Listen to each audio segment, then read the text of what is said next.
जय जय रघुवीर समर्थ. श्रीमत दासबोध. दशक 16वा. तत्वान्वयाचा. समास 5वा. अग्नि निरूपण नाम. श्रीराम समर्थ. धन्य धन्य हा वैश्वानरू, होय रघुनाथाचा श्वशुरू. विश्वव्यापक विश्वंभरू, पिता जानकीचा. श्रीराम समर्थ. समर्थ म्हणतायत हा वैश्वानर नावाचा जो अग्नी आहे, खरोखर प्रशंसा करण्यासारखा आहे, प्रशंसा करण्याला योग्य आहे, पात्र आहे. तो प्रभू श्रीरामांचा सासरासुद्धा आहे. रामायणामध्ये सीतेच्या अग्निदिव्याच्या वेळी वैश्वानर प्रगट होऊन म्हणाला होता की हे रामा, ही माझी कन्या पवित्र आहे. तेव्हा त्या ठिकाणी प्रभू श्रीरामांचा हा अग्नी हा सासरासुद्धा आहे. तो विश्वामध्ये सर्वत्र भरलेला असून विश्वाचे पोषण म्हणजे अहम वैश्वानरो भूत्वा भगवद्गीतेमध्ये हे सांगितलेलं आहे. म्हणजे विश्वाचे भरण पोषण करणारा आहे आणि सीतामातेचा धर्मपिता देखील आहे. बघा, या समासामध्ये समर्थांनी आपल्याला अग्नीविषयी सांगितलेलं आहे की अग्नी म्हणजे उष्णता आणि प्रकाश देणारा असा हा अग्नी आहे. जेव्हा सूर्य अस्ताला जातो, उदय होऊन अस्ताला जातो, त्यावेळी मनुष्याला अग्नीशिवाय दुसरा कोणाचाही आधार नसतो. मानवाने अर्पण केलेले यज्ञातील भोग अग्नीच देवापर्यंत पोचवत असतो. म्हणून त्याला हव्यवाहन असे नाव दिलेले आहे. शिवाय देहामध्ये राहून अन्न पचनाचे कार्यसुद्धा तोच करत असतो. अग्नी हा सर्वभक्षी आहे, तरीही तो नित्य पवित्र असतो. अग्नीची इतरही अनेक कार्यानुसार त्याची नावं आहेत. प्रलयकाळी चराचर जाळून भस्म करणारा तो प्रलयाग्नी असतो. सर्व धर्मकृत्ये, होम हवन वगैरे हे सर्व काही शुभकार्य या अग्नीमुळेच पाजळली जातात. अग्नी वेगवेगळ्या साधनांपासून प्रगट करता येतो. सूक्ष्म विचार करून पाहिलं तर अग्नीचे अपरंपार महत्त्व ध्यानात येते. ज्याच्या मुखे भगवंत भोगता, जो ऋषींचा फळदाता, तमहिम रोग हरता, भरता विश्वजनाचा. बघा, म्हणतात की अग्नीच्या मुखाने सर्व देवांना यज्ञातला आविर्भाव पोचतो. ऋषींना तपश्चर्येचे फळ हा अग्नीच देतो. काळोख, थंडी किंवा रोग यांचे निवारण तोच करतो. त्याचप्रमाणे सर्व जीवांचे भरण पोषण करणाराही अग्नी हाच असतो. नाना वर्ण नाना भेद, जीव मात्रांस अभेद आणि परमशुद्ध ब्रह्मदाकाशी. म्हणजे सृष्टीमध्ये प्राण्यांचे भेद पुष्कळ आहेत, तसेच वर्णही अनेक आहेत, परंतु अग्नी मात्र भेदाभेद न करता सर्वांसाठी म्हणजे अगदी ब्रह्मादेवासह प्रत्येकाला परमशुद्ध असतो. अग्नीकरिता सृष्टी झाले, अग्नीकरिता लोक झाले, अग्नीकरिता सकळ झाले लहान भोर. म्हणजे अग्नी आहे म्हणून विश्वाचा व्यवहार सर्व चालू असतो. लोक तृप्त होतात. लहान मोठे सर्वजण अग्नीमुळे जिवंत राहू शकतात. बघा, आपण अन्न ग्रहण करतो, जेवण करतो किंवा मोठमोठ्या हॉटेलमध्ये आपण जातो, त्या ठिकाणी आपण जेवण करतो. पण हे सगळं कशामुळे शक्य आहे? तर केवळ अग्नीमुळे. अग्नीच नसेल, इंधनच नसेल तर आपण जेवण तयार करणार कसं?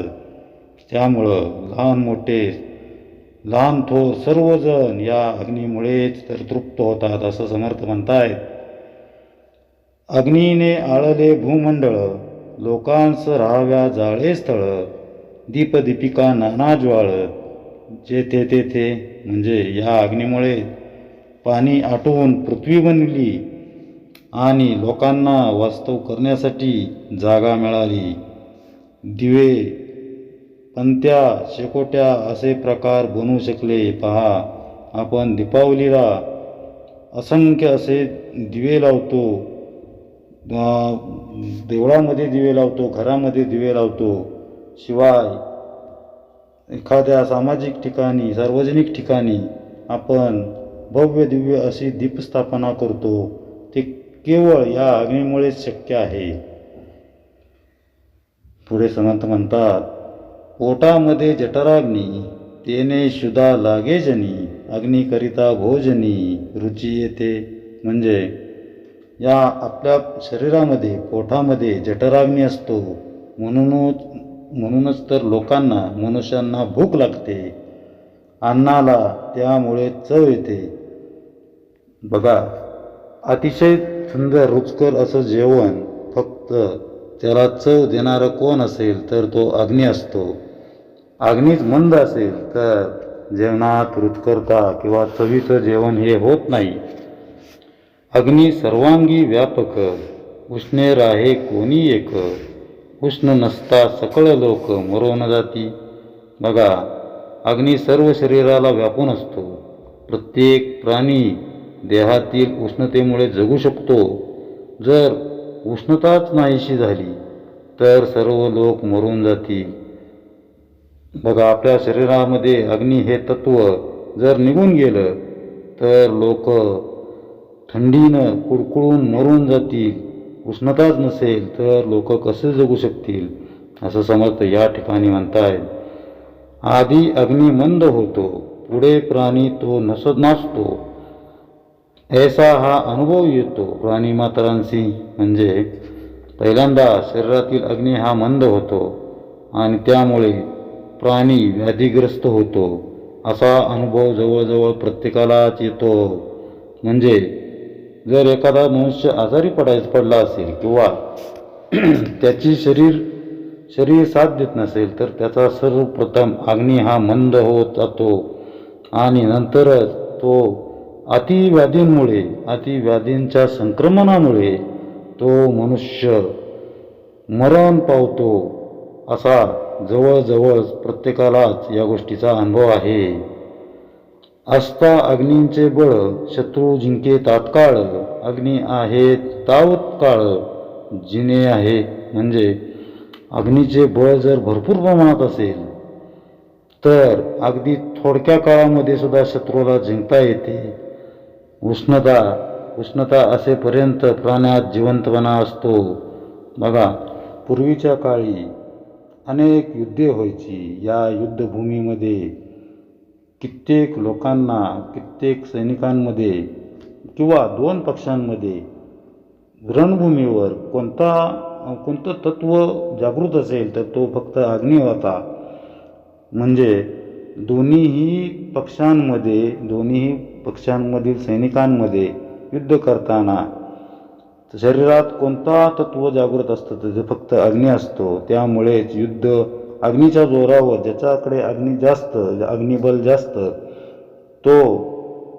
तो हा युद्ध निर्णायक ठरवत होता. म्हणून युद्ध करण्यासाठी सुद्धा किंवा शक्ती म्हणून अग्नीचा उपयोग होत होता. हे समर्थांनी या ठिकाणी सांगितलेलं आहे. समर्थ पुढे म्हणतात की नाना रस निर्माण झाले, अग्निकरिता निपजले, महारोगी आरोग्य झाले निमिष मात्रे. म्हणजे औषधे अनेक प्रकारचे आहेत. समर्थ म्हणतात की औषधे हे अनेक प्रकारचे आहेत आणि त्या सर्व अग्नीमुळे उत्पन्न झाले आहेत.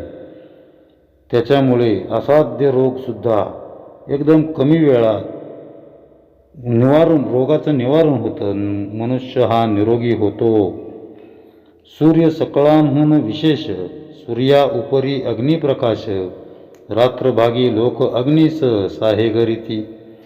बघा, सर्व तेजस्वी असा गोष्टींमध्ये सूर्याचे स्थान सर्वोच्च आहे. त्याच्यानंतर अग्नीचाच क्रम लागतो. अग्नी या तत्वाचाच क्रम लागतो.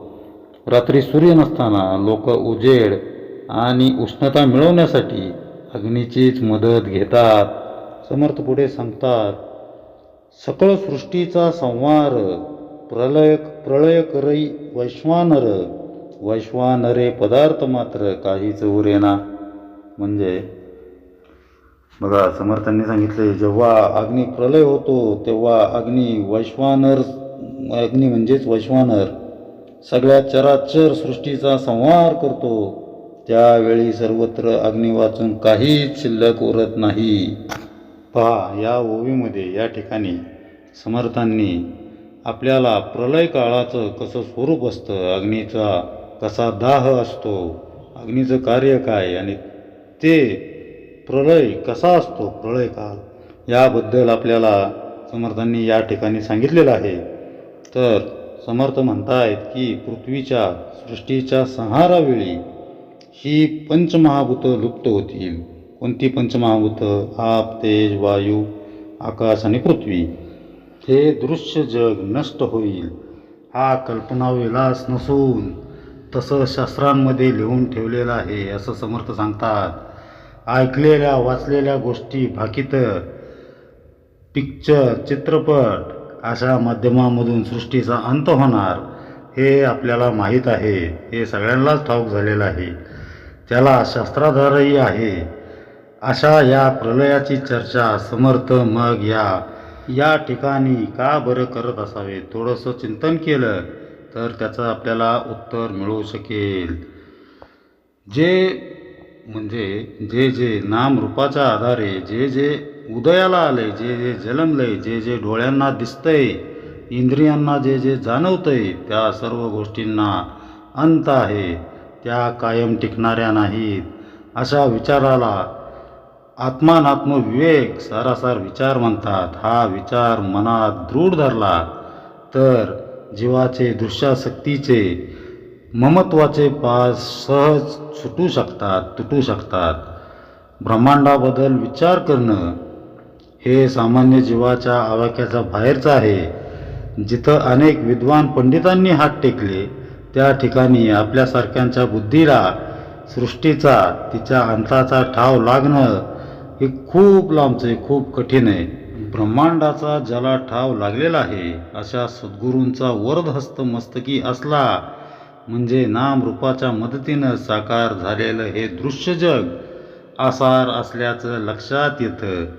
दृश्यातून, प्रपंचातून सुख मिळेल हा भ्रम समर्थ सद्गुरू या समासातून दूर करू पाहत आहेत. एकीकडं आपण विश्वाला सत्य मानतो आणि दृश्यातील घडामोडीतून आपलं समाधान टिकवण्याचाही प्रयत्न करत असतो. हा आपला खरं तर स्वप्नांमधील प्रवास आहे. जी सृष्टी मुळातच सत्य नाही, त्यात घडणाऱ्या घटनांमुळं अंतरीचं शाश्वत समाधान कमी जास्त होणं, याहून मोठा भ्रम तो कुठला? समाधान अभंग ठेवायचं असेल तर विश्वाचं भंगणारं स्वरूप, त्याचं आसारपण नीट समजून घेतलं पाहिजे. जग, अगदी माझा देहसुद्धा आसार आहे, हे जेव्हा आपण तन मनानं स्वीकारतो तेव्हा शाश्वत समाधान अंतरंगी उदय पावतं. तीच आत्मज्ञानाची पहिली पायरी होय. ही निरूपणं चालू असताना काही साधकांनी अशी विचारणा केली की दासबोधातील दशकांचा साधनेच्या दृष्टीनं अभ्यास कसा करावा. या दशकांमधून समर्थांनी जे सांगितले ते भगवंताच्या नामाहून काही वेगळं आहे का? तर अर्थातच नाही. आज आपली नाम साधना सुरू आहे, पण त्याच जोडीला विषयासक्तीही आहे. म्हणजेच प्रपंच आसार आहे हे अजून आपल्याला पटलेलं नाही. त्यासाठीच समर्थ विवेकाच्या चमच्यानं आपल्याला नामामृत, बोधामृत पाजत आहेत. जगाचं फोल पण मनात ठसवण्याचाच समर्थांचा प्रयत्न आहे. त्याशिवाय परब्रह्माची अनुभूती येणार नाही. ही परमानुभूती जीवानं घ्यावी यासाठीच तर संतांचा केवढा मोठा असा खटाटोप चालू असतो. दृश्याचं मिथ्यत्व पटावं या दृष्टीनं समर्थ विश्वाच्या अंताचा अभ्यास जणू या समासांमधून करून घेत आहेत. नाम रूप यांनी युक्त असणाऱ्या साऱ्या दृश्य भौतिक गोष्टी नशवंत आहेत. कोण नष्ट करणार त्यांना? दासबोधाच्या पहिल्या दशकातच शारदा स्तवनात समर्थांनी सांगून ठेवलेलं आहे, जे अनंत ब्रह्मांडे घडी लीळा विनोदेची मोडी आपण आदी पुरुषी दडी मारून राहे. म्हणजे पहा, समर्थ म्हणताय, जसं लहान मूल भातुकलीचा खेळ मांडताना किंवा खेळ मांडत असतात आणि नंतर तो खेळ मांडून झाल्यानंतर तो मोडूनही टाकतात, तसं शारदा माता आदिशक्ती परब्रह्माचा एकोहम भौश्याम हा सत्यसंकल्प सिद्धीला नेण्यासाठी अनंत विश्व निर्माण करते. जेव्हा तो सत्यसंकल्प निर्विकल्पतेच्या दिशेनं वळू लागतो तेव्हा गमतीनं खेळ मोडावा तशी अनंत विश्व मोडूनही टाकते. हे सर्व कार्य अंतरात्म्याचं आहे. त्याच्या निजशक्तीनं निज इच्छेनं तो पंचतत्वांचा विकास करतो आणि ही सृष्टी साकार होते. हे आपण हे सर्व काही अभ्यासलेलं आहे. ही पंचतत्व जशी निर्माण होतात त्याच्या उलट क्रमानं ती विश्वप्रलयाच्या वेळी एकमेकांत लुप्त होऊन जातात. पंचतत्वांना एकत्र ठेवायचं अंतरात्म्याचं कौशल्य खरोखरच वाखाणण्याजोगं आहे. भौतिक गुणधर्मांच्या आधारे पाहिलं तर या पंचभूतात सख्यत्व असण्याचं काही कारण नाही. उलट ते परस्पर विरोधीच आहेत. तेजतत्व म्हणजे अग्नितत्व हे जलतत्वाच्या विरोधात आहे. हे दोन्ही एकत्र आणायचं म्हटल्यास एकाचा अंत निश्चितच असतो. पृथ्वी आणि जल ही दोन्ही तत्व एकत्र नांदू शकत नाहीत. जलप्रवाह जो असतो त्या जलप्रवाहाला पृथ्वीला वाट ही करून द्यावीच लागते. वायू आणि अग्नी यातही मित्रत्व नाहीये. या सर्वांचा नियंत्रक असणाऱ्या अंतरात्म्याची कमाल पहा की त्यानं या पंचमहाभूतांना एकत्र करून देहाची निर्मिती केलेली आहे. इथं मात्र ती पंचभूत गुण्यागोविंदानं नांदतात. हाड मांस हे पृथ्वीतत्व आहे. रक्त वीर्य हे जलतत्व आहे. जठराग्नी हे अग्नितत्व आहे. प्राणीशक्ती म्हणजे प्राणशक्ती देणारं कोण असेल तर ते वायुतत्व आहे. शरीरातील पोकळी हे आकाश तत्व आहे.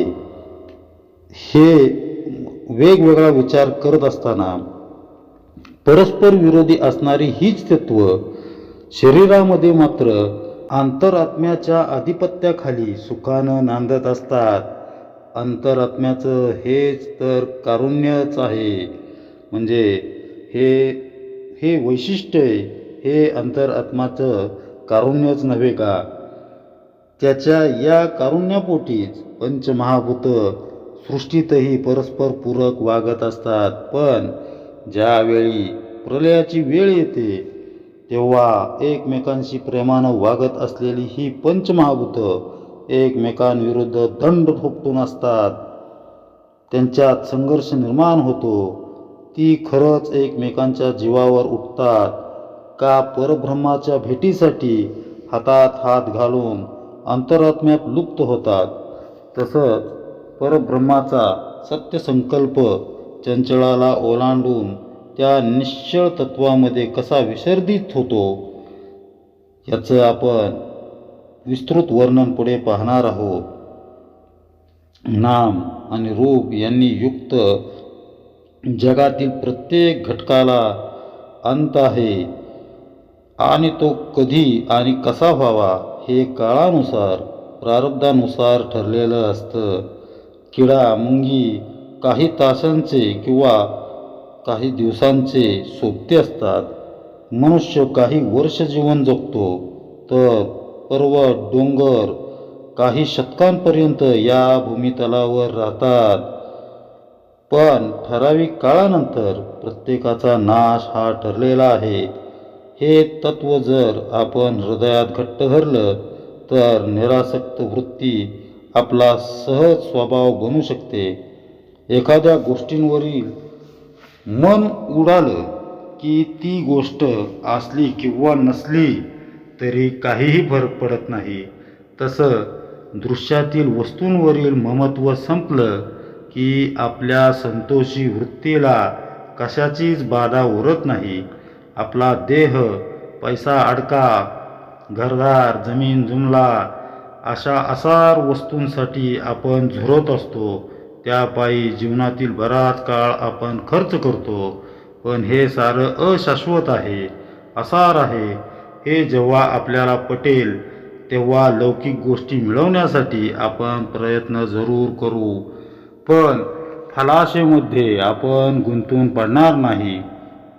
मनाची सम्यक अवस्था झाल्यामुळं एखादी गोष्ट मिळाल्यानं होणारा आनंद किंवा न मिळाल्यानं होणारं दुःख यामुळं आपलं समाधान भांगणार नाही.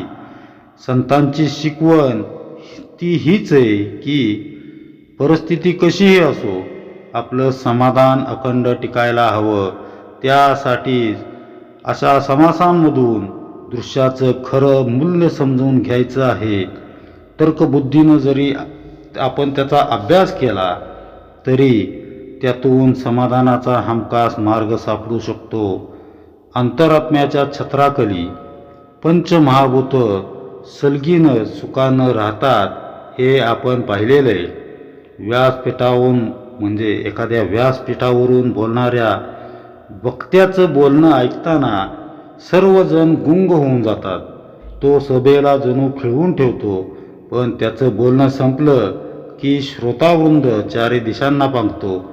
तसं अंतरात्म्याच्या आधिपत्याखाली पंचतत्व सामंजस्यानं कार्य करत असतात.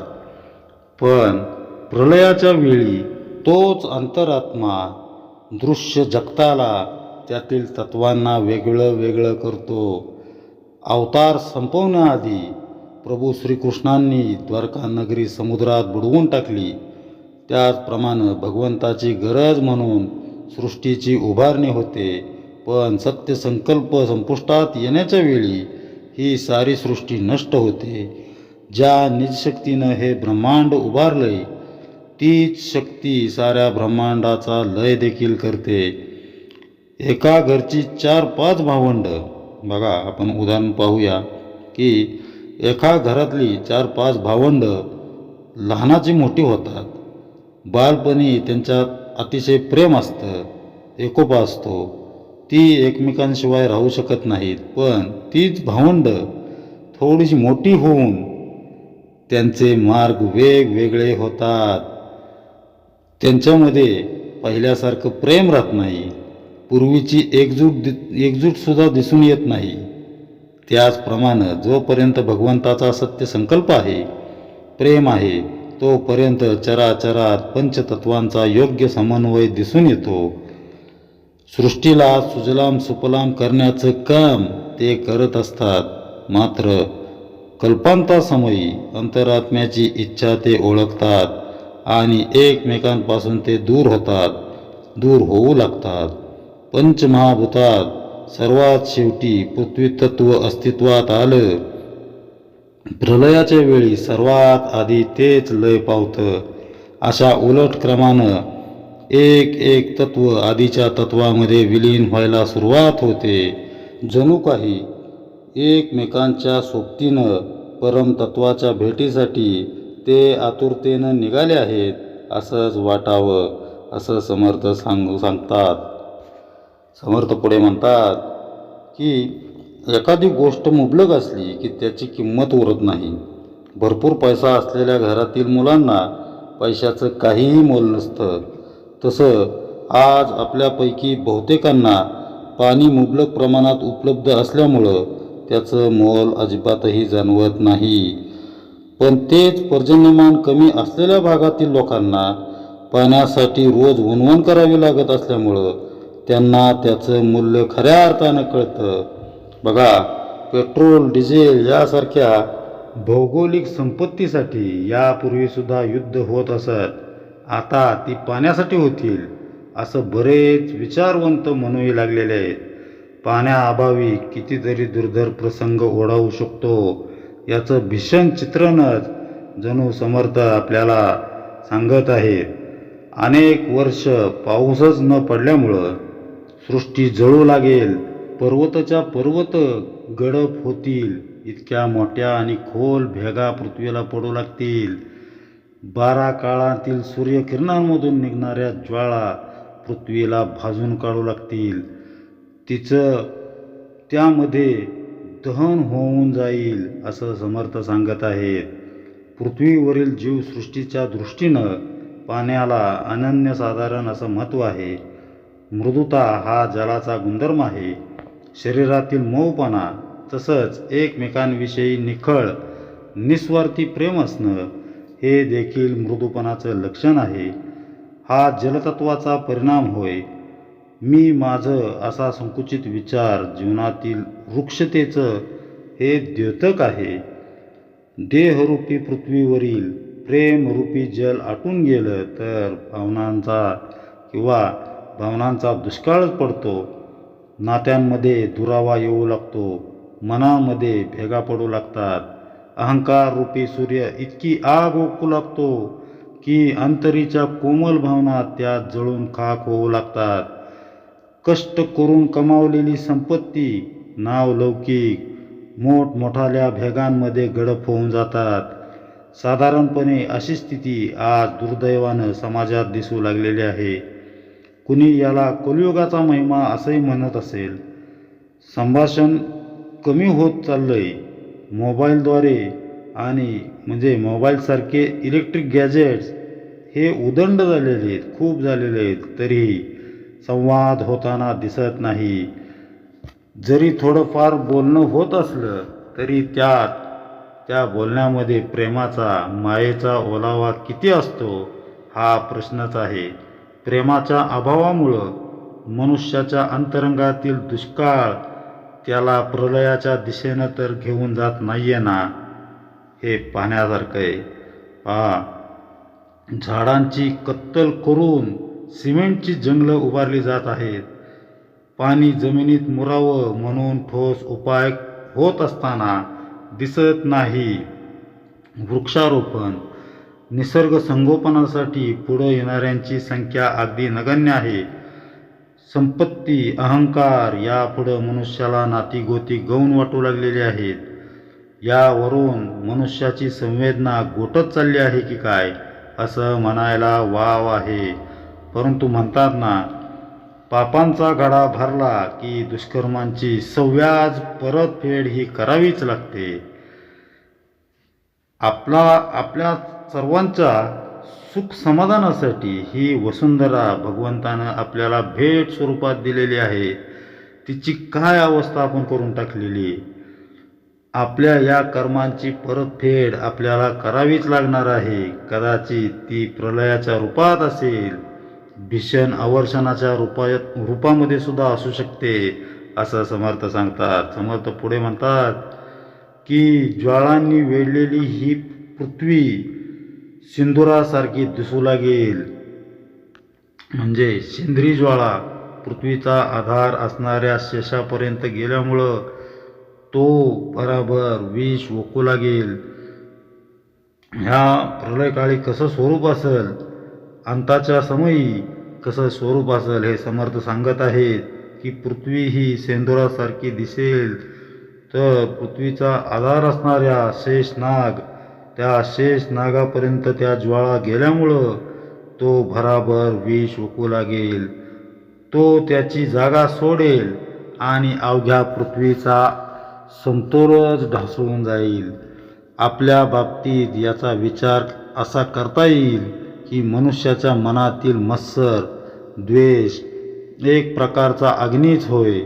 त्याची ही धग चित्तापर्यंत पोहोचते.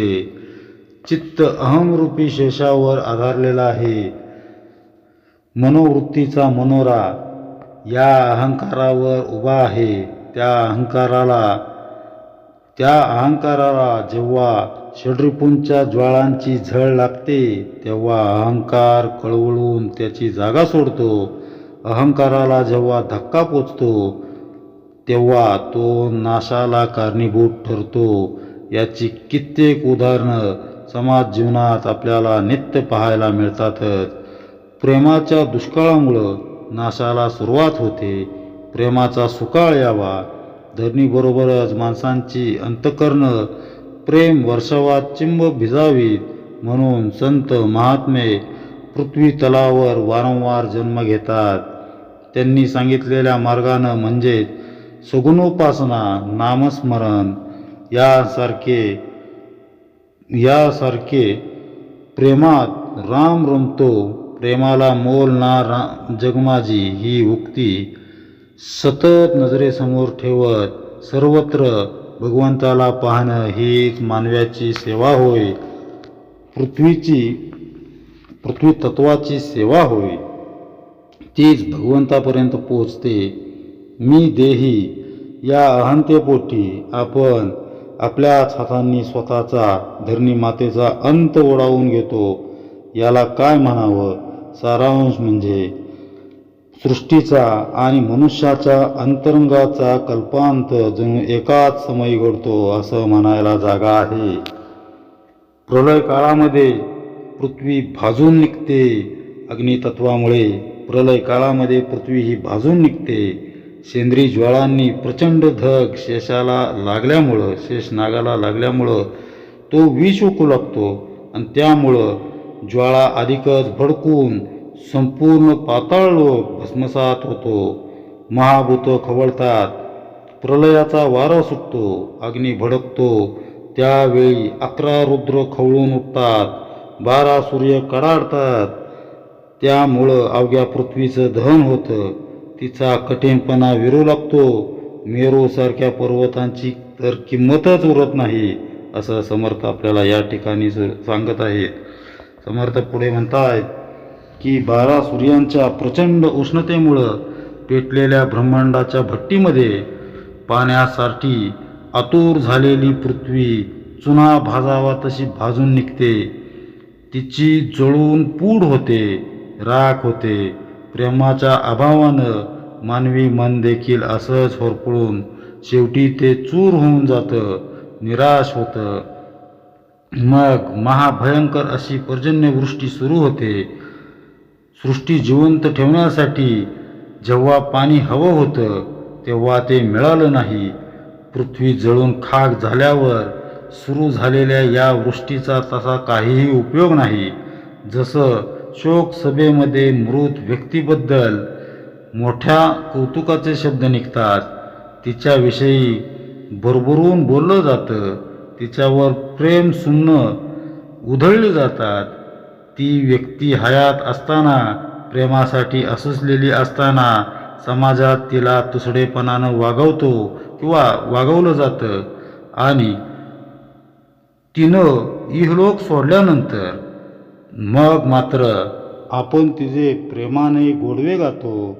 याचा त्या गेलेल्या व्यक्तीला जसा काहीही उपयोग नसतो, तसंच बेचिराग झालेल्या पृथ्वीला या महावृष्टीचा काडी मात्रही उपयोग नसतो. भाजलेला चुना जसा पाण्यात चटकन विरघळतो तसं पृथ्वी या महावृष्टीमध्ये विरून जाते. पृथ्वी तत्व संपुष्टात येतं, कारण शेष कूर्म वराह गेल्यानं पृथ्वीचा आधार सुटून ती पूर्णपणे पाण्यात विरून जाते. आकाशात प्रलय काळाचे ढग दाटून येऊन महाकाय गारांसह जोरदार पाऊस सुरू होतो. जलतत्वाला आता कोणतीच मर्यादा उरलेली नसते. आपण जरा विचार करूया.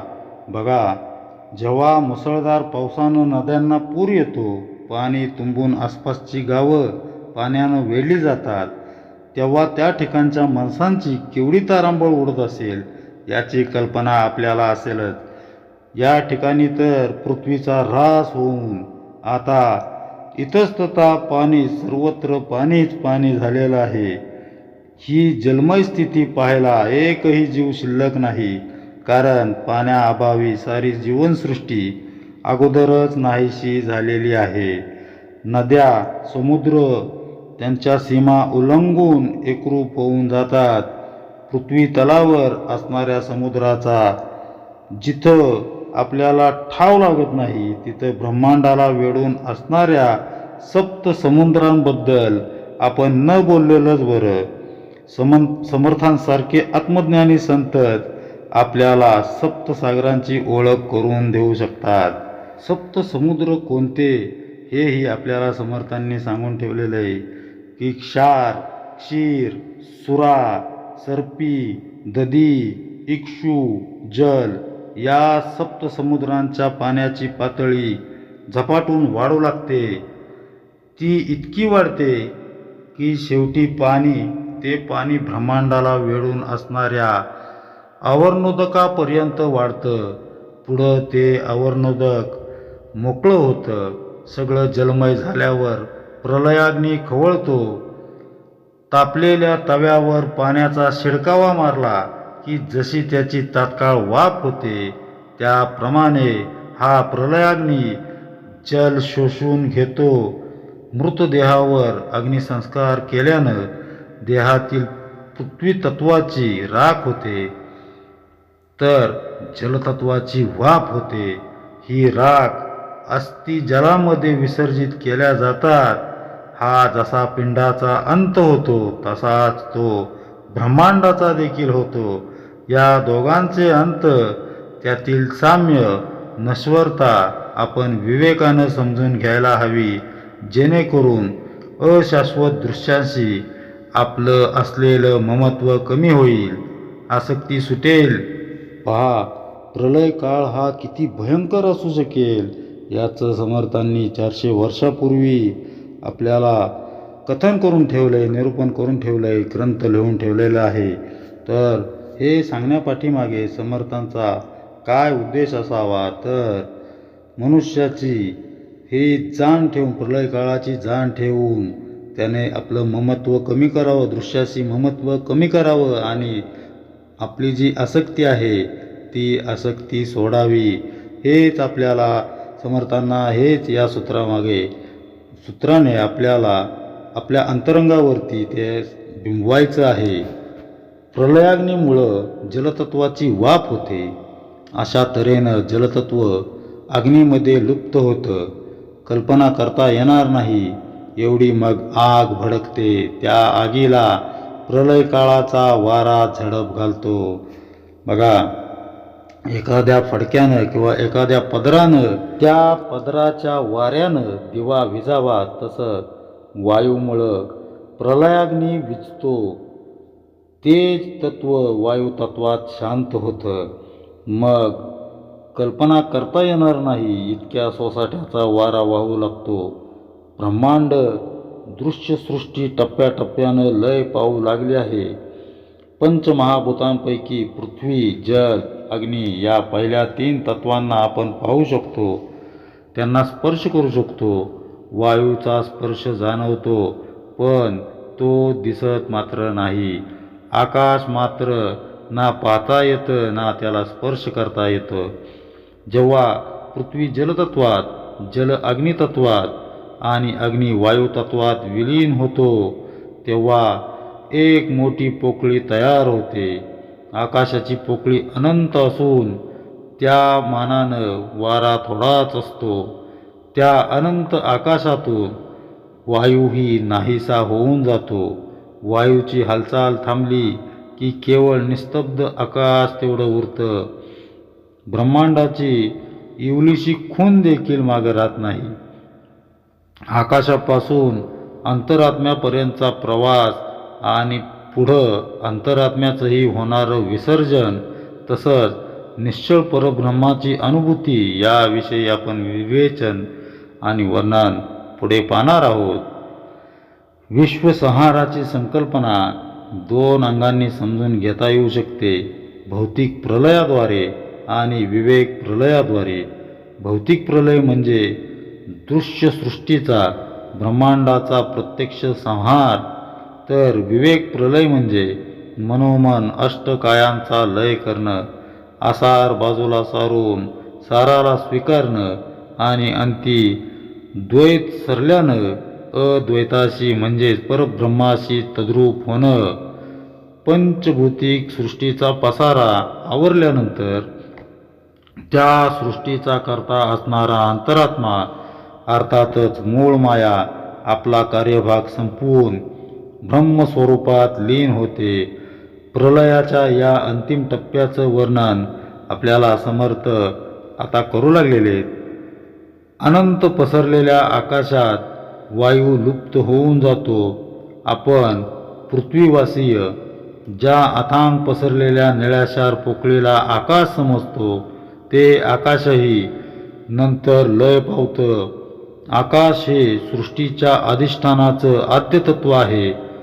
बऱ्याचदा आकाश आणि परब्रह्म यांची तुलना देखील केली जाते, कारण वर करणी त्यांच्यात साम्य दिसून येतं.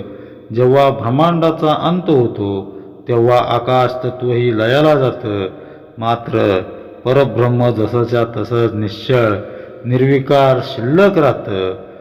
परब्रह्माला लय नाही, त्यामुळं ते आकाशापेक्षा निश्चितच श्रेष्ठ आहे. त्या निराकार परमतत्वाला आपण इंद्रियांनी जाणू शकत नाही.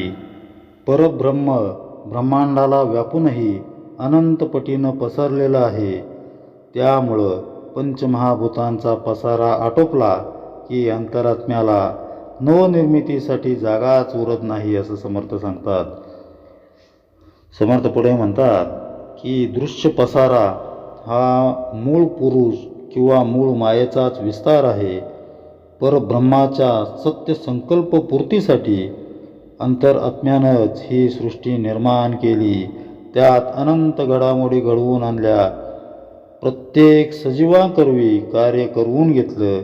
जीवाला निर्माण करणारा तो, त्या जीवांचे भोग तोच, भोगणाराही तोच. आणि एका टप्प्यावर संकल्पपूर्ती करताना सृष्टीतील प्रत्येक तत्वाला, घटकाला स्वतरंगात खेचून घेणारा देखील तोच आहे.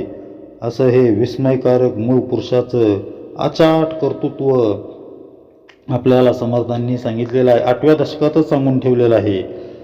समर्थ म्हणतात की मूळ माया तोची मूळ पुरुष, तोची सर्वांचा ईश, अनंत नामी जगदीश, तयासीची बोली जे. म्हणजे हा सिद्धांत या समासातून अतिशय या ठिकाणी सुस्पष्ट होतो की परब्रह्मामध्ये कर्तृत्व नाही, पण त्याच्या वतीनं कार्य करतो तो अंतरात्मा, म्हणजे मूळ माया, म्हणजेच मूळ पुरुष. तोच अनंत घटना घडवून आणतो आणि त्याबरोबरच त्यापासून तो अलुप्तही राहतो. ब्रह्मांडाच्या प्रलयानंतर पंचतत्वांना मूळ पुरुष आपल्या कवेत घेतो. त्यावेळी तो आपला कार्यभाग संपवण्यासाठी तयार होतो. प्रभू रामांनी आपला देह शरयू नदीमध्ये अर्पण केला. अगाध लीला करणाऱ्या प्रभू श्रीकृष्णांनी आपला अवतार संपवताना एका मामुली पारद्याचा बाण लागल्याचं निमित्त साधलं. हे सर्व त्याच्या निज शक्तीनं, निज इच्छेनं घडलं, त्यांच्याच शक्तीनं घडलं. त्यांना काही ठोस सिद्धांत किंवा कार्यकारण भाव नाही, मात्र आपल्यासारख्यांच्या जन्मामागं काहीतरी कार्यकारण भाव असतो. वासनापूर्तीसाठी सामान्य जीवाला पुन्हा पुन्हा जन्म घ्यावा लागतो. जन्म म्हटला की मृत्यूही आलाच. अशा रीतीनं सामान्य जीव जन्म मृत्यूच्या येरझाऱ्या घालत राहतो. परंतु अंतरात्म्याला किंवा मूळ मायेला हे सूत्र लागू पडत नाही. मूळ पुरुष परमेश्वर त्याच्या इच्छेनं अनंत नाम रूप धारण करतो. प्रत्येकाच्या जीवनातील लीला तोच ठरवतो. पात्र कुठली, त्यांच्या भूमिका कोणत्या हेही तोच ठरवतो.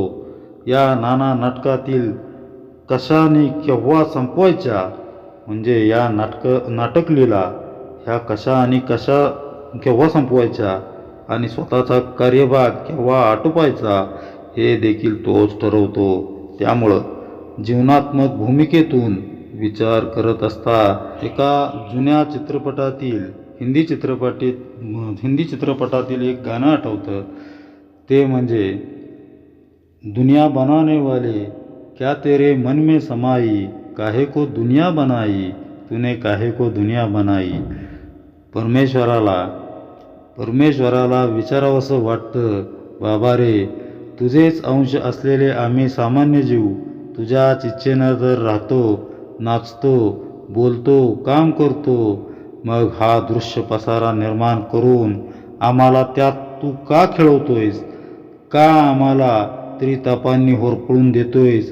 पण गंमत अशी आहे की त्याची इच्छा जाणण्यासाठी आपली किंवा आपला सामान्य बुद्धीचा तर्कवाद उपयोगी पडत नाही. तिथी श्रीदास बोधे गुरुशिष्य संवादे अग्निनिरूपन्नाम समास 5वा. जय जय रघुवीर समर्थ.